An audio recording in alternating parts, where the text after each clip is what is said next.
వారు గతంలో కూడా బీఆర్ఎస్ ప్రభుత్వం టీఆర్ఎస్ ప్రభుత్వంలో అన్నాడు 2014 నుంచి 18 దాకా వారు ఇదే పర్యాటక శాఖ మంత్రిగా వారు ఉన్నారు అన్నాడు.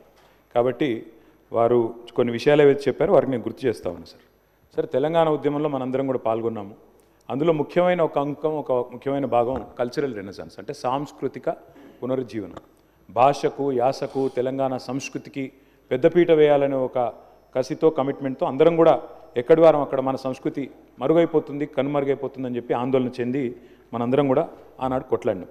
అల్టిమేట్గా తెలంగాణ రాష్ట్రం ఏర్పడిన తర్వాత సార్ నేను మంత్రి గారు గుర్తు చేస్తా ఉన్నాను, భారతదేశంలో ఎక్కడా లేదు, భారతదేశంలో ఎక్కడా లేని విధంగా 550 మంది కళాకారులకు తెలంగాణ సంస్కృతిని అద్భుతంగా దేశానికి తెలియజెప్పే విధంగా పెట్టాలన్న ఉద్దేశంతోనే సాంస్కృతిక సారథి అనే ఒక కొత్త బృందాన్ని పెట్టి 550 మందికి ప్రభుత్వ ఉద్యోగులుగా ప్రభుత్వ పే స్కేల్తో ఉద్యోగాలు ఇచ్చింది ఆనాటి కేసీఆర్ గారి ప్రభుత్వం అనేది నేను వారికి గుర్తు చేస్తా ఉన్నాను.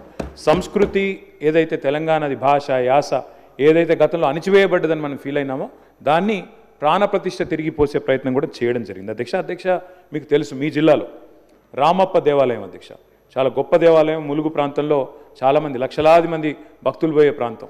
ఆ రామప్ప దేవాలయానికి కూడా మా ప్రభుత్వం ఉన్నప్పుడే అధ్యక్ష కేంద్ర ప్రభుత్వంతో అదేవిధంగా యునెస్కోతో మేము విపరీతమైన ప్రయత్నం చేసి చివరికి యునెస్కో గుర్తింపును కూడా మొట్టమొదటి ప్రపంచ హెరిటేజ్ సైట్ అధ్యక్ష మన రాష్ట్రంలో యునెస్కో హెరిటేజ్ గుర్తింపు తెచ్చింది కూడా ఆనాటి టీఆర్ఎస్ ప్రభుత్వం. మంత్రి గారు మర్చిపోకూడదని చెప్పి నేను గుర్తు చేస్తాను.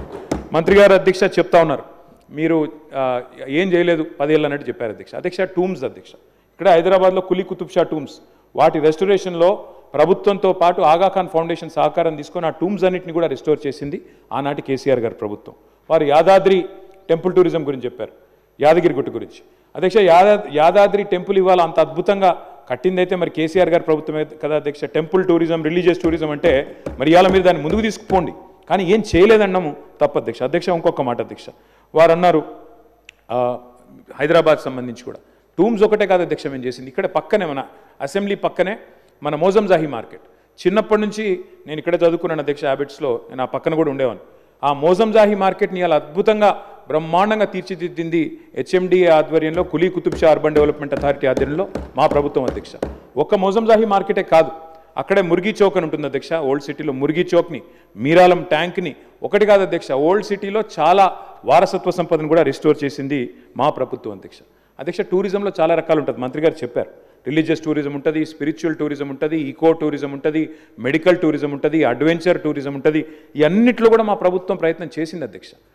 ఇవాళ వారు చెప్తున్నారు రంగనాయక్ సాగర్ అన్నారు, కొండపోచమ్మ సాగర్, మల్లన్న సాగర్, ఇవన్నీ కడితేనే కదా అధ్యక్ష ఇవాళ అక్కడ మీకు టూరిజంకి స్కోప్ ఉంది.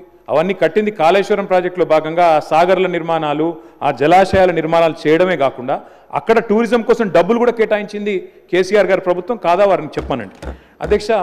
సంస్కృతి గురించి వారు చాలా విస్తారంగా చెప్పారు.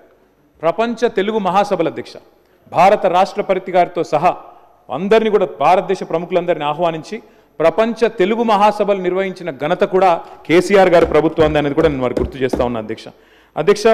ఒక మహాసభలే కాదు అధ్యక్ష, గ్లోబల్ ఆంటర్ప్రినర్షిప్ సమిట్ ఆనాడు ప్రధానమంత్రి నరేంద్ర మోడీ గారు, ఇవాంకా ట్రంప్ గారు వారందరూ వచ్చినప్పుడు 2017లో ఆనాడు మంత్రి గారు కూడా ఉన్నారు, ఇక్కడ మంత్రిగా ఉన్నారు, అక్కడ మంత్రిగా ఉన్నారు మాతో పాటు. అప్పుడు గ్లోబల్ ఆంటర్ప్రినర్షిప్ సమిట్ కూడా నిర్వహించాం అధ్యక్ష. బుద్ధవనం అధ్యక్ష మా నాగార్జున సాగర్లో జానారెడ్డి గారు ప్రారంభిస్తే దాన్ని మేము పూర్తి చేసి ఇనాగరేట్ చేసి ఇవాళ జాతికి అంకితం చేసి 200 ఎకరాల పైచిల్క్ అధ్యక్ష. అక్కడ మరి స్పిరిచువల్ టూరిజంలో భాగంగా బుద్ధవనాన్ని కూడా పూర్తి చేసింది కేసీఆర్ గారి ప్రభుత్వం అధ్యక్ష. అంతెందుకు అధ్యక్ష, మంత్రి గారు సొంత నియోజకవర్గం కొల్లాపూర్లో కూడా ఆయన ఎంతసేపు సిరిసిల్ల సిద్దిపేట అంటున్నారు, కొల్లాపూర్లో కూడా అధ్యక్ష సోమశిలలో నేను మంత్రి గారు పోయి స్వయంగా ఆనాడు ప్రారంభోత్సవం చేసినాం అధ్యక్ష. అక్కడ బ్రహ్మాండంగా టూరిజం కోసం అక్కడ రిసార్ట్లు కట్టి వాటర్ ఫ్రంట్లో బ్రహ్మాండమైన కాటేజీలు కట్టి వాటిని కూడా పూర్తి చేసింది కేసీఆర్ గారి ప్రభుత్వం అధ్యక్ష. వరంగల్లో కాలోజీ కళాక్షేత్రం అధ్యక్ష, ఇప్పుడు వారు చెప్పారు మంత్రి గారు పూర్తి చేశామని, 95% మేము పూర్తి చేసినాం సార్. ఒక 5% ఇక మరి పప్పంతా ఉడికినాక ఉప్పు వారు వేసినారు, గంట కలిపేసినారు, ఇప్పుడు మేము చేసినామని చెప్తున్నారు, సంతోషం అధ్యక్ష. నేను ఒకటే అడుగుతా ఉన్నా అధ్యక్ష, నేను మంత్రి గారి నుంచి సూటిగా స్పష్టంగా అడిగేది ఒకటే అధ్యక్ష. ఇక్కడ డాక్టర్ బాబాసాహెబ్ అంబేద్కర్ విగ్రహం అధ్యక్ష, భారతదేశంలోనే కాదు ప్రపంచంలోనే అతిపెద్దదైన బాబాసాహెబ్ అంబేద్కర్ విగ్రహం 125 అడుగుల విగ్రహాన్ని పెట్టాం అధ్యక్ష. మరి ఎందుకు అది టూరిజం సర్కిట్లో పెట్టడం లేదు? ఎందుకు అక్కడ తాళాలు పెట్టి ఎందుకు ఆయనను బందీగా పెడుతున్నారు? ఈ ఏప్రిల్ 14 కన్నా కనీసం తెరుస్తారా? వివిధ రాష్ట్రాల నుంచి వస్తున్నారు, ఇవాళ అంబేద్కరైట్స్ ఉంటారు, వాళ్ళందరూ వస్తున్నారు, మరి వాళ్ళకు కూడా అదొక పర్యాటక కేంద్రంగా మారింది. ఎందుకు డాక్టర్ బాబాసాహెబ్ అంబేద్కర్ గారిని బందీగా సంఖ్యలలో పెడుతున్నారు మంత్రి గారు చెప్పాలి. అదేవిధంగా తెలంగాణ అమర జ్యోతి అధ్యక్ష, తెలంగాణ అమరవీరులకు చిహ్నంగా మనం కట్టుకున్నాం, దాన్ని కూడా ఇంతవరకు డెవలప్ చేయట్లేదు, దాన్ని కూడా దయచేసి కన్సిడర్ చేయండి. అధ్యక్ష ఒక కంప్లీట్ చేస్తున్నా అధ్యక్ష, నేను సబ్జెక్టే మాట్లాడుతాను అధ్యక్ష. తెలంగాణ కవులు కళాకారులు గోరేటి వెంకన్న గారు మహబూబ్నగర్ జిల్లాకు సంబంధించిన ప్రజాకవి, అదేవిధంగా దేశపతి శ్రీనివాస్ గారు, అదే మాదిరిగా రసమై బాలకృష్ణ గారు, వీరందరినీ కూడా చట్టసభలకు తీసుకొచ్చింది కేసీఆర్ గారు కాదా అధ్యక్ష? అధ్యక్ష నేను వారిని మంత్రి గారిని అడుగుతా ఉన్నా అధ్యక్ష, స్పష్టంగా క్లారిఫికేషన్.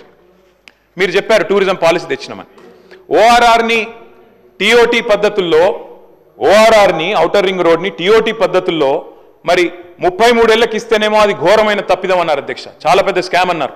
మరి నేను అడుగుతా ఉన్నా మంత్రి గారిని, మీ టూరిజం పాలసీలో చెప్తున్నారు 99 ఏళ్లకు ప్రైవేట్ వ్యక్తులకు లీజ్ ఇస్తామని చెప్పి మీ టూరిజం పాలసీలో పెట్టినారు. మరి ఇది కరెక్టేనా? ఇది చేయవచ్చునా? అంటే 33 ఏళ్లకు ఓఆర్ఆర్ ఇస్తే అది పెద్ద స్కామ్ అవుతుంది, 99 ఏళ్ళు ప్రభుత్వ భూములు ప్రైవేట్ వ్యక్తులు, 99 ఏళ్ళు అంటే ఏంటి అధ్యక్ష? ఒక జీవితకాలం, ఒక మనిషి జీవితకాలం, అంటే పురాణాలకు రాసిచ్చినట్టే.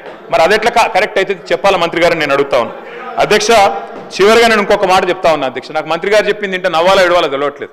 ఒకవైపు రాష్ట్రంలో 480 మంది రైతులు ఆత్మహత్య చేసుకున్నారు, పంటలు ఎండిపోయి ఏడుస్తూ ఉన్నారు, ఇది పీక్ సమ్మర్, నీళ్లు లేవు, తాగునీళ్ళు లేక గొంతెండి ఏడుస్తూ ఉన్నారు.